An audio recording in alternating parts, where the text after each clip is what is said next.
The David Pakman Show at davidpakman.com. We've got a fantastic show for you today. I'm glad you are with us, including everybody who's with us from the Too Informed to Vote Republican Facebook page and the We Survive Bush, You'll Survive Obama Facebook page.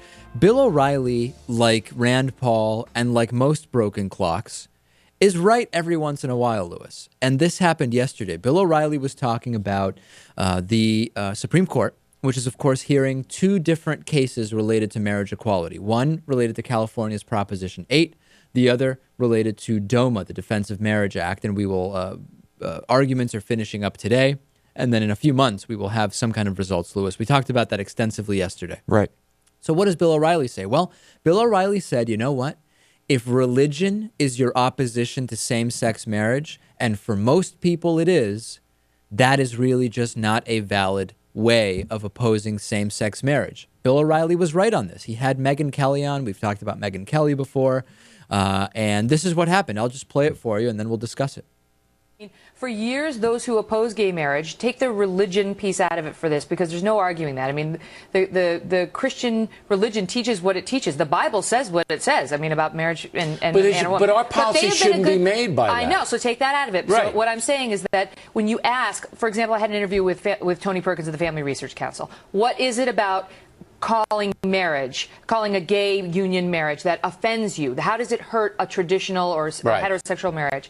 And I didn't hear anything articulated that was particularly persuasive. What people go back to... And I agree with you 100%. Right. 100%. And I hate to say this to Kelly. And next week I got something to Kelly that she's not going to like. Oh. I agree with you 100%. Wow, okay. The compelling argument is on the side of homosexuals. Mm-hmm. That's where the compelling argument is. We're Americans. We just want to be treated like everybody else.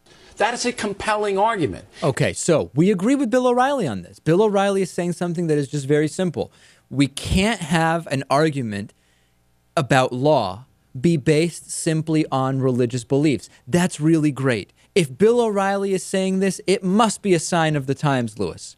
Except, before you get too excited, Lewis over there getting very wound up, happy about this. Before you get too excited, Lewis, we have to remember that while Bill O'Reilly is saying this, Bill O'Reilly is an expert at picking individual places where he can make statements that appear to be open-minded and maybe even in some cases progressive or just moderate. But then we go back to other arguments he makes, like, for example, the long-standing questions that Bill O'Reilly has about, hey, is two dads for a child, is that really a good thing? Is two moms for a kid, is that good? And really going back to the fact that Bill O'Reilly does oppose equality on a number of other areas that, while scientifically and academically invalid, are not religious arguments, as he says we should be against. So this is really a well-crafted way to later make other anti-equality arguments.